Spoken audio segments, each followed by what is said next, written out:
Kumusta kabayan? Welcome to Pinoy On Board, your passport to stories, insights, and adventures of Filipinos thriving abroad.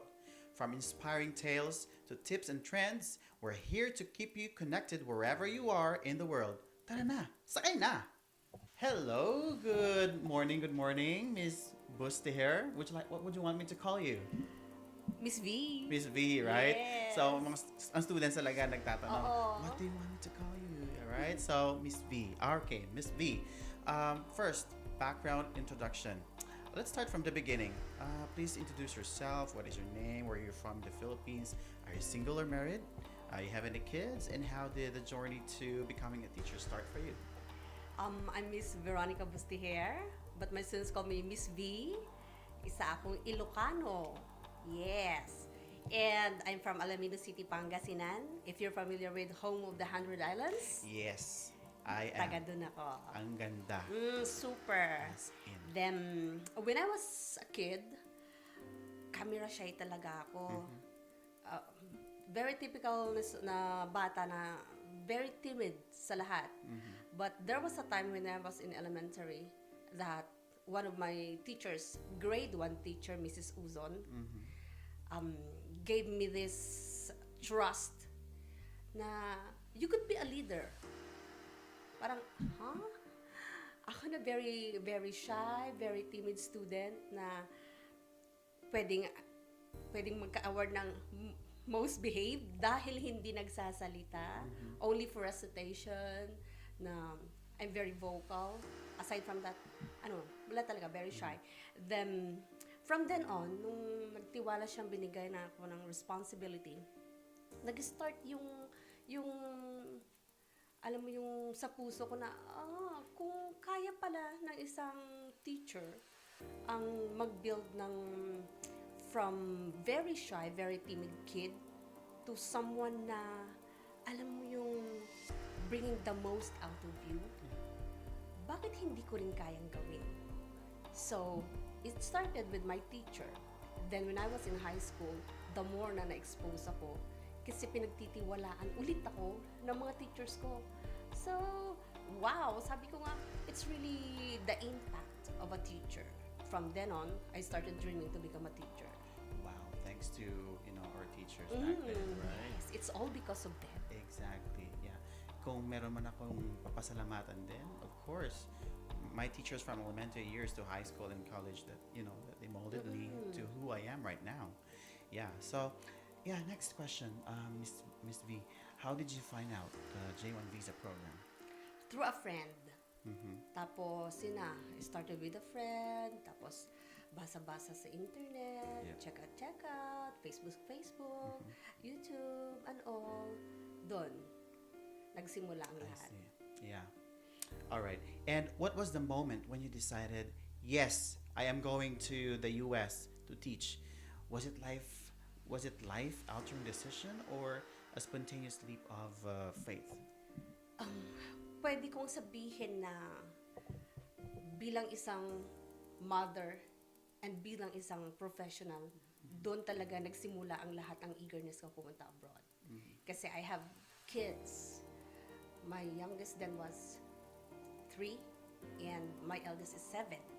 So both of them have this special condition. So both of them were autistic. So, alam mo naman sa Pilipinas, mahal lahat. Yeah. So from medication, schooling, and ang daming kailangang gastusan talaga pag mga anak mo ay ganon. So I've decided na alam mo naman natin ang salary sa Pilipinas hindi sapat para sa mga bata.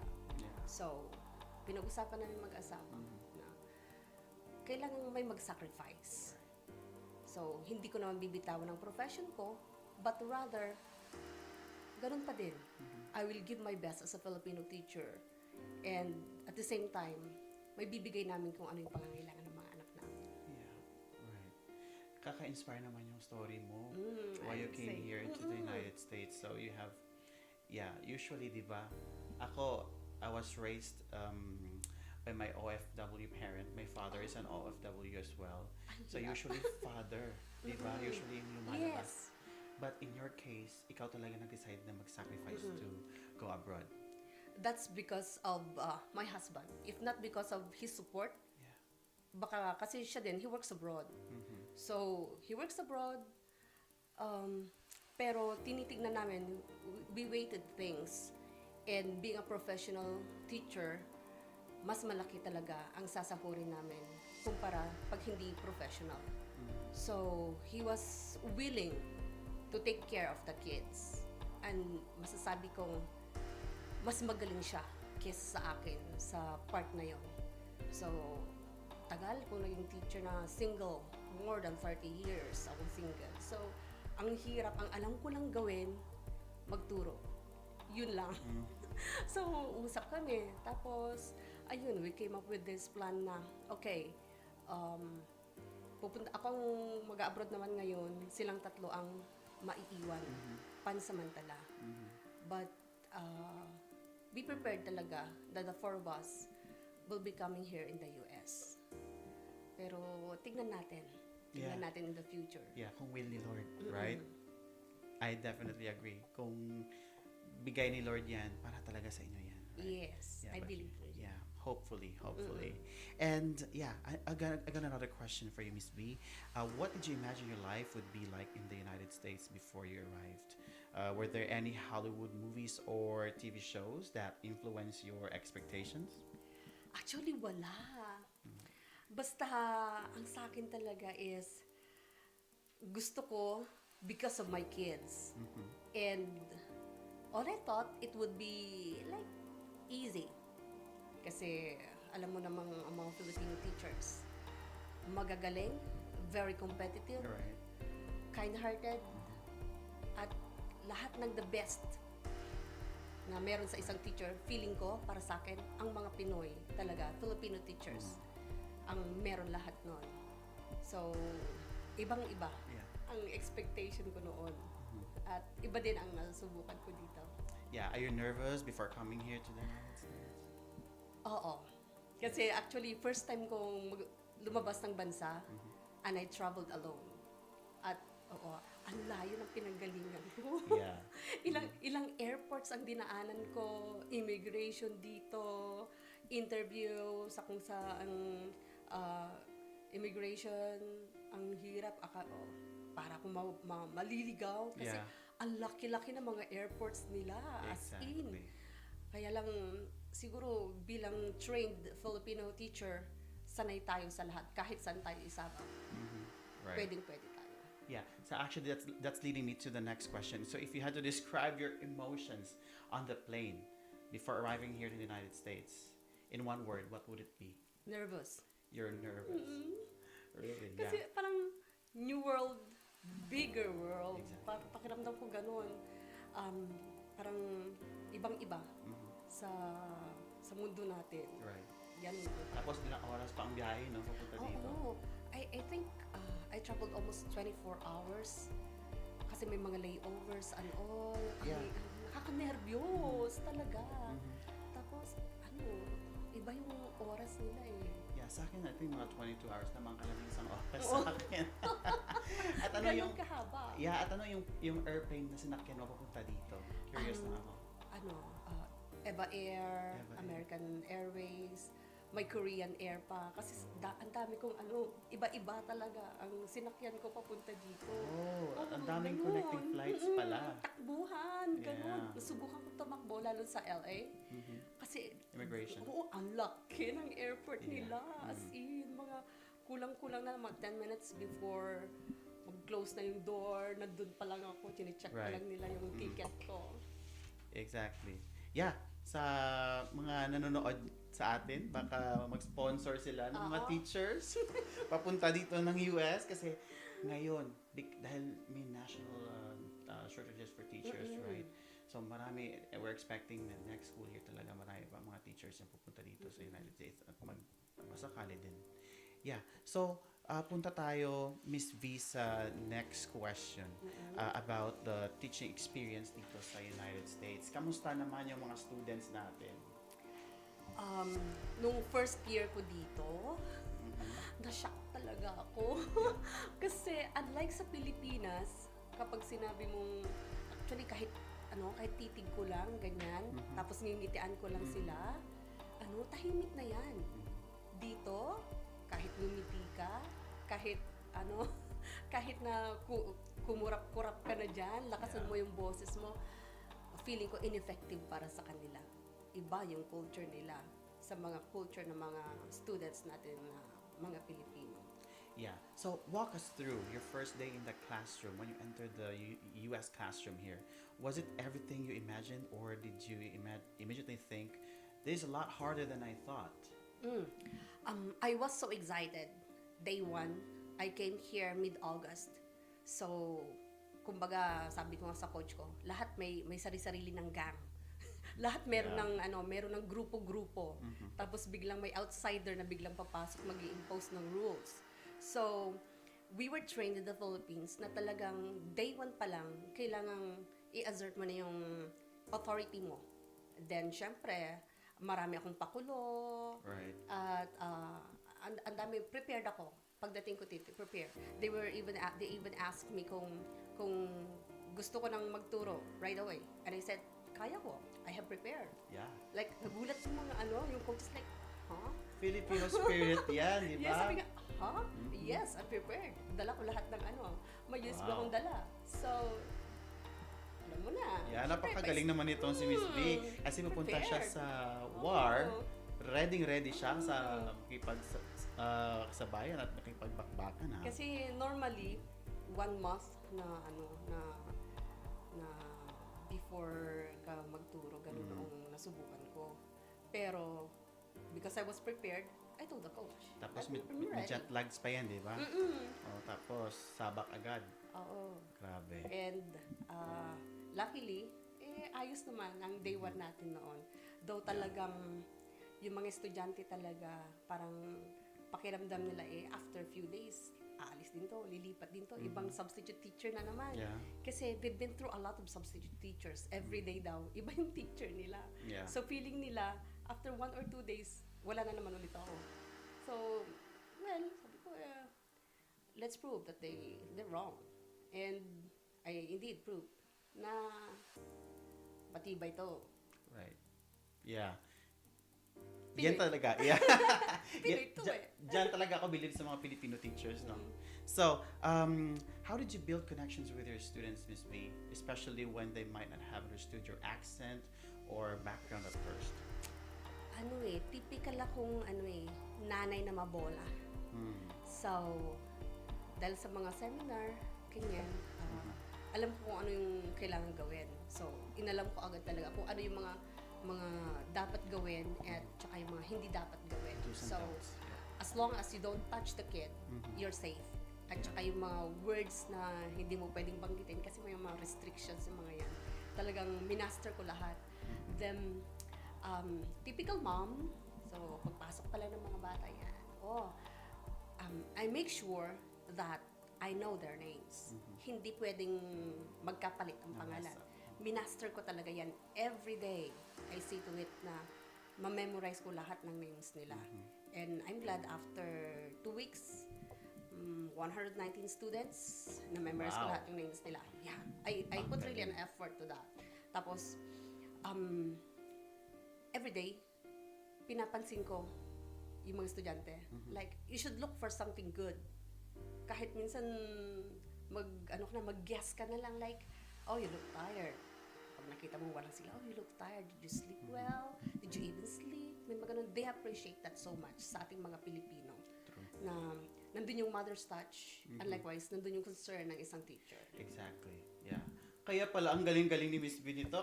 Kaya pala na-awardan siya na Teacher of the Month last November sa Mojave High School. We're so proud of you, Miss B. Kaya Thank pala, you. deserve mo yung ganyang award Thank kasi, you. yeah, you love your students, you build rapport with your students. Kaya, no doubt, napakagaling mong magbola. Sabi ko nga sa mga estudyante ko, nung nakita nila, kasi naka-update din sila sa sa social media. Tapos, hindi ko pa sinasabi yung tungkol doon. They saw the award doon sa my table. Then they said, Miss B, congratulations. We saw your picture, ganyan. Tapos sabi ko, thank you, but this is not mine. This is our achievement. Wow. Wow. Kasi kung wala sila, paano magkaka-award yun? Yeah, Kung tama. wala silang wala silang mga estudyante na tuturuan natin, Exactly. Yeah. na bibuild natin to become future leaders, wala din naman yun. So, sa ating lahat yun, sabi ko sa kanila. Yeah, tama yan. And how did you handle the differences in school culture, like the no homework, holidays, school dances, or even locker talk? Ang dami kong sentiments dyan, sir. I talked to our coaches about that matter. Kasi, unlike in the Philippines na ang daming work, quiz, unannounced quizzes, we're allowed to do that. Ang daming works, plus assignments and all. Then, tinuruan nila ako. They guided me that don't get frustrated kung hindi mo ma-meet yung expectation mo for the day. Because the students here, most of them, if you noticed, are working students. And indeed, in an interview ko lahat ng estudyante ko, I asked them, do you have work after school? And 98% of them were saying na they have work. Kasi seniors sila, di ba? Oo, seniors. Seniors, yeah. So, lahat sila may after a minute before bell, nakatayo na yan. Kasi sabi nila sa Miss P, we need to go to work. That is why napaka-import natin ng time dito sa kanila. As in, so, sabi ko, it breaks my heart na bibigyan ko sila ng maraming assignment. Samantalang kailangan nilang magtrabaho para sa future din nila. Unlike the conviction of the parents in the Philippines that they will do everything for their kids for the studies. Dito kasi they have to work for themselves. Though may help ng mga magulang, mahal masyado daw dito ang mag-aral kumpara sa atin. Right. So, kailangan nilang dalawang trabaho, yung mga bata habang nag-aaral. Yeah. That's definitely true. Now, punta tayo sa challenges and adaptation naman, Miss B. So, every teacher faces challenges. So, but you had added the layer of living and teaching in a foreign country.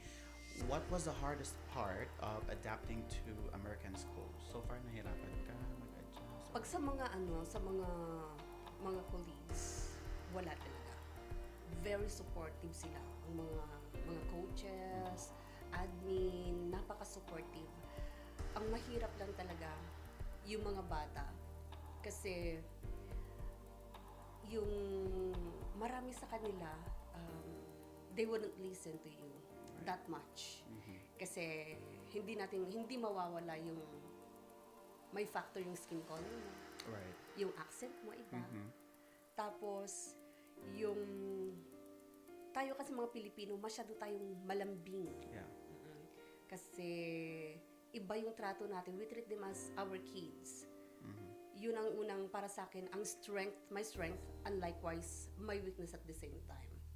But, observation ko sa mga estudyante ko, nahirapan ako, pero, ang feedback nila at the end of the school year, they would come back to me and say, you're the best. Wow. Kasi very kind daw tayong mga teachers. Though at times hindi sila nakikinig, pero according to them, deep in their heart, alam nilang kayang-kaya mo. Alam nilang yung mga lessons ninyo ay sumasabit sa kanila. Hindi lang halata minsan. Pero yun ang only chance kasi nila na magkita din sa school. So hindi din nila maiwasan daw minsan yung kausap yung friend nila, ganyan. Kasi, Miss B, that's the only time we don't go to our friends' houses. We all work. Like, Yeah. as in work talaga. O, di ba may nalaman tayo, may natutunan tayo na, hindi pala sila nakikita sa, or they don't have the time to meet each other outside of school, only in school. And that is so very rewarding, Miss B. Like you, when that student, or, a lot of students come back to you at the end of the school year, or let's say graduation, kasi seniors yung tuturuan mo, Yes. they will say thank you to you, how, that's really fulfilling and rewarding, right, as a teacher. Tapos, di ba, hindi naman tayo pwedeng makihag sa kanila. Yeah. And after graduation, pagkatanggap nila ng diploma sila, lahat sila talagang lalapit sila sa'yo. Sila mismo ang lumalapit talaga sa ating mga teachers that they will hug you, they will greet you, friend request na sila kasi graduate na daw sila. Yeah. And ang dami kong nami-meet na mga naging estudyante ko previously na ang ganda. Yeah. Ang ganda ng trato nila sa ating mga Filipino teachers. True. Na-appreciate talaga nila. Eto, what's the most embarrassing thing that's happened to you as a teacher here?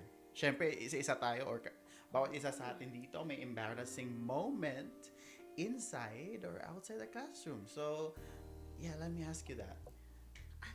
Niisip ko tuloy mabuti.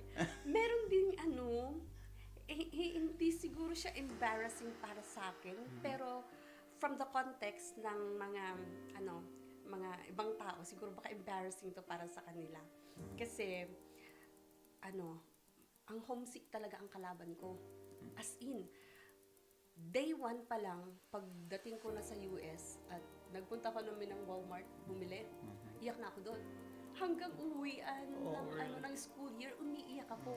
And there are times na habang nagdi-discuss ako, bigla ako mapapastop. Yes, this is true. Really? Yes, true talaga. As in like, nagdi-discuss ako, all emotion and all. Kasi ganun tayo mga teachers eh. Lahat talaga, we give everything. Tapos dumadating tayo sa point na kapag yung medyo personal na yung usapan, at magbibigay tayo ng lessons in life na dapat ma-appreciate ng mga bata, bigla akong naiisip yung mga anak ko sa bahay, tapos bigla akong tumatalikod na ganyan. Then, napaka-sensitive ng mga bata eh. Nasisense nila na there's something wrong with Miss V. Oo, tapos bigla sila nananahimik. Tapos ako naman, pasimple, biglang kunwari pupunta sa likod. Yeah. Tapos mas maririnig ko, oh my God, oh no, she's crying. Gumagano sila, tapos hahang silang lahat sa'yo. Yung parang, Diyos ko, tapos ang usapan lang namin lesson, tapos ngayon bigla na akong umiiyak. Ganyan. Alam mo, nakaka-touch din naman na alam nila yung sentiments. Pero sabi ko nga, pagharap ulit, I'm okay ulit. Yeah. Ganon. Tapos sabi ko, yung may dalawa kong anak doon. Sabi ko, doon muna sila sa Pilipinas. But, meron akong 119 students here. So, not bad. Dalawa doon, 119 dito. So, okay na ako. At palakpakan sila mga ganon. Mga nakakatuwa lang din na experience so far. Yun ang unforgettable experience ko talaga. Hindi naman siya embarrassing moment sa'yo, pero unforgettable moment kasi ano pa yung mga student mo na kumbaga naantig din sa story mo. And yeah, and one question, and last question for the challenges and adaptation is if you could go back and give a piece of advice to yourself during your toughest time, okay, what would you say to that self, to yourself? Wow, ang dami kong gustong sabihin. Pero siguro, eto lang, single sentence lang. Yeah. Know your purpose. Nandun na lahat yun. Stick to your purpose. Yun lang. Exactly. Oo. Huwag dibdibin yung iba. Know your purpose. Kasi, pag purpose-driven ka, everything else follows. Right. Mahirap kung sa mahirap. Pero, if you stick to your purpose and you know your goal, walang kahit anong bagyo ang magtutumba sa'yo. Ano bang isang purpose or goal mo? Family. Family. Okay. Para sa pamilya. Para sa pamilya. Para sa kakaunlad na ekonomiya din, right? Para sa ekonomiya ng... para sa ka-ekonomiya. Yeah. Exactly. Yun talaga. Para talaga sa pamilya. Exactly. Para mabigyan sila ng buting buhay din sa Pilipinas. Yeah. So, hindi basta-basta talaga yung pinagdaanan mo papunta dito. Para lang, caring mo yung, dinadala mo yung pangarap din ng pamilya mo, not only for yourself, right? Okay, punta tayo sa masayang topic about cultural exchange. So, was there a particular American food or drink that you found yourself obsessed with once you arrived? Did you ever feel guilty about loving it? Ayan na. Kasi dyan nagsimula ang lahat ng ng issues ng aking health. Kasi, oo. Yeah, I remember that. Yeah. Dahil I was so pampered sa Pilipinas thanks to my loving husband. Wow. Dahil isa akong Disney princess sa Pilipinas. So, pagdating dito, na-shock talaga ako kasi I will wash my clothes, ma-market, and cook for your food while prepare your lesson, prepare yourself. Tapos pagdating dito, trabaho ko pala lahat yon. Gagawin ko pala lahat yon. Tapos, ang food, dahil hindi ako magaling magluto at pinagpa-practicean ko ng mga bagay-bagay. And I found out na masarap pala ang In-N-Out Burger dito. Yeah, I can tell Oo. yes. Guilty ako dyan. Famous ang In-N-Out Burger. So, yun ang una. Sabi ko, gusto ko nga i-try to. From then on, gusto ko ng burger talaga. In-N-Out Burger. Plus, pizza talaga. Yeah. Ang sarap ng pizza nila dito. Ang daming variety. Right. At gusto ko talaga yung lasa ng timpla ng pizza dito. Right. Ibang-iba siya sa Pilipinas. Kaya nakakarami talaga ako ng burger and pizza. Right. Fries. Ako paborito ko In-N-Out fries at saka Isa burger. pa yun. Mhm. Isa pa yun. Right. Wala tayong In-N-Out sa Pilipinas eh. di ba? Wala. Dito lang. So, yeah. So, for those na interesado pumunta ng Amerika, yeah, try nyo mag In-N-Out burger. Yeah. Jump tayo sa next question ko, Miss V. What's one American tradition or custom that you've grown to love so much, you'll be taking it home with you? Gusto ko yung how they value time. Yeah. As in talagang, when they say you have to start 7:30, before that, Yeah. lahat na sila nandyan. And when it ends at 4, wala. Talagang 4 is 4. Kahit sino pa yung nagsasalita pagdating ng 4, they have to stop. And they all respect that. Right. They value their time. They value your time. They respect time so much. Right. That's how professional they are. That's what you call American time dito. Gusto ko yun. Yeah, compared to Filipino time, Sa right? kanila dito, yung mga personalities na tawag natin, mga special guests, mga ganon, nauuna sila talaga. Hindi sila hinihintay. At kahit wala sila, the show must go on. Yeah, tama Ganon yun. sila. Kaya I like yun that. ang na-appreciate ko ng sobra-sobra. Yeah. So if you could bring one aspect of American culture back to your home country, what would it be? Gusto kong i-practice pa din yung how they value their time. Right. Very professional. And they will treat you so well like you're an equal. Ganun sila. Walang special. Lahat kayo pantay-pantay ng karapatan. Ganun ang gusto ko. Okay. Yeah, that's true.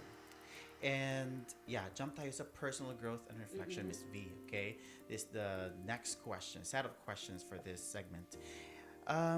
If you could time travel to your first day here, what advice would you give yourself? What else? Siguro, kailangan mo pang maging mas firm, mas matatag. Right. Ganon. Kasi talagang every year pakiramdam ko parang Pilipinas din na talagang ibang-iba ang character of the students that you have to really find way to connect with them and to manage your class. Yeah. And did you miss something back home? What do you miss the most about your home country while living here? And what small comforts or rituals do you long for? Yeah. Syempre ang dinengdeng. Dinengdeng, yeah, I tried that. Masarap. It's an Ilocano dish with fish sauce. Right. Iba kasi yung dinengdeng sa amin sa Ilocano eh. Dito kasi meron patis. Doon sa amin hindi. Ibang-iba. Iba. Kailangan talaga yung very thick na fish sauce. Iba yung kinalakihan ng mga Ilocano. And yung mga vegetable is fresh talaga. Yung Yeah. isang miss na miss ko talaga sa Pilipinas. At pag uwi ko, makakarami ako nun. Right? Gusto ko. Dito ko lang natikman yung dinengdeng. I'll pronounce it right. Dinengdeng. Did I say it right? Isa pa, dinengdeng. Dinengdeng. Almost. Okay, di ba? Ganun talaga ang ngipin, ho? Hindi siya nakabuka. Dinengdeng. Sa kanya ko lang yan nalaman. And the first time I tried, kasi kaming mga Ilonggo, we have different dish. It's called laswa, or a vegetable soup. Yeah, Ilocano has dinengdeng. Ang sarap. Malapit na. Malapit na. Malapit More na. practice pa. Kaya, Practice pa. gustong-gusto ko. Kaya iba pala doon yung iba sa Pilipinas. Okay. So, reflecting on your time here, since you are enjoying your time here in the United States, what has been the most rewarding part of this experience that you never saw coming back? Most rewarding, ang dami. Pero pinagpapasalamat ko talaga yung the way the administrators in our school recognizes our effort. Exactly. And they will really make you feel you're the most important of all. Yeah. And that whatever task you are assigned, they will always be there to support you, to help you anytime. Kahit na nga personal numbers nila, they will give it to you. Yeah. Just to make sure that you are okay. Yeah. Ganun sila kasi. Yun ang gustong-gusto ko talaga Yeah. sa mga coaches natin, mga teachers and admins na nandito. Yeah, alagang-alaga tayo sa, you know, pamper na pamper Lahat tayo talaga. sa, yeah, ng mga instructional coaches natin, administration. So, yeah, they're very supportive to us, especially the Filipino teachers, since Yes. we're new to their curriculum. Yeah. So, punta tayo sa future plans and takeaways mo, Miss B. So, I know many listeners right now, or viewers, will be like intrigued if you're coming back to the Philippines, bringing this, you know, something that you have learned here in the United States. So, what's next for you after your J1 program ends? Do you plan on returning home, staying in the US, or exploring other teaching opportunities around the world? Depende. Depende. Kasi, still, I'm very thankful with DepEd. Dahil doon naman talaga nagsimula ang training natin lahat. And kung ano man yung whatever lessons, whatever techniques, strategies that I've learned here, which are very helpful, I believe, to our students, kailangang i-share natin. Kasi that's our purpose of being a teacher. Right. Kailangan nating i-share kung ano man yung natutunan natin dito, doon din sa pinanggalingan natin. And after that, let's see. Right. Willing pa rin tayong bumalik dito to learn more, Exactly. explore more, then bring it back to the Philippines. Not only for ourselves as professionals, but likewise para sa mga estudyante natin, para sa mga batang Pilipino. Exactly. Utang na loob natin yan sa DepEd. Hindi natin yan tinatanggi, right? Yeah, Pasalamat thanks tayo. DepEd for, you know, for having us, you know, for the teaching experiences. Without you, we're not here as well. Yeah. And if you could give one piece of advice to someone who's aspiring going here into the United States, what would it be? Yan ang talagang based on my experience talaga. Ang daming, ang hirap, malayo. Especially if you have kids, if you have family like me. Ang masasabi ko siguro ay tatagan yung loob. Tatagan mo yung loob mo. As in talagang kailangan kasi mapapauwi ka talaga kapag naisip mo yung yung comfort sa Pilipinas and your kids, talagang dapat lakas ng loob, tatagan mo pa. 101% kailangan magbaon ka ng tibay Exactly. ng loob. Yeah, same piece of advice to those, you know, aspiring. Yan talaga, tibay ng sikmura when you go here. Dapat talaga you just stick to your goal and purpose, right? Sinabi mo yan kanina. Purpose ka, no turning back Right. pag nandito ka na. Yeah. Sugod agad. Oo. My student actually asked me about that. Yung, how long will I stay here in the US? And I told her that 5 years. Like, wow, Miss B, really? 5 years? Yes. Since I've decided to come over, I told them, it will be 5 years. Like, I like this teacher. I was subbing then to another class. Like, I like this teacher.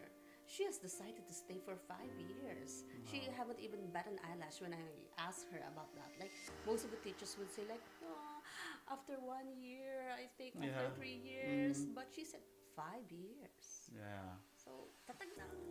Yeah. Tama yan. I agree. So, yeah, natanong ko na yung mga heavy questions sa iyo, Miss B. So, let's go to fun and lighthearted questions. So, Sige. I got questions for you here, you know. Sige. Yeah, punta tayo sa question na if you're teaching life for a movie, what would be the title and who would play you in the film? It could be Hollywood or it could be, you know, Filipino actresses back then. Gusto ko talaga si Cameron Diaz. Oo, gandang-ganda ako sa kanya eh. So, ang title of the movie, siguro Fly. Oo, parang horror ang dating ng ng title. Kasi Fly high. Right? Oo, ganun, fly high. If you dream, fly high. Yeah. Bigay mo na lahat.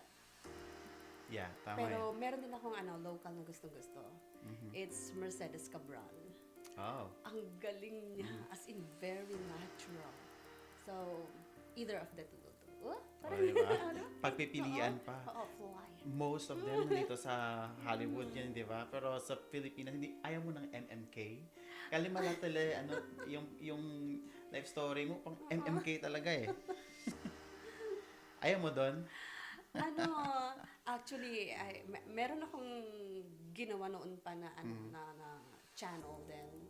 Pero, hindi ko ma-upload dahil sa MMK version ko. Kasi whenever I start creating the video, it would always make me cry. So, hanggang ngayon, meron tayong existing. Pero, kailangan pa. Kailangan pa ng more time. Yeah. Yeah. Thank you for that insight, Ms. B. So, napunta tayo sa final last question. Okay.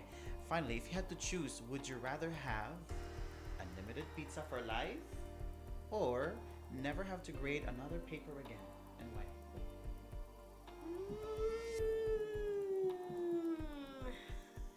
Gusto ko yung first. Kasi, Unlimited pizza. yeah. Kasi gusto ko lang. Para maiba naman. Yeah, No? kasi kakapagod mag-check ng papers. Something fun. I love being a teacher, pero meron din isang part of myself to say, mag-try naman tayo sa pizza.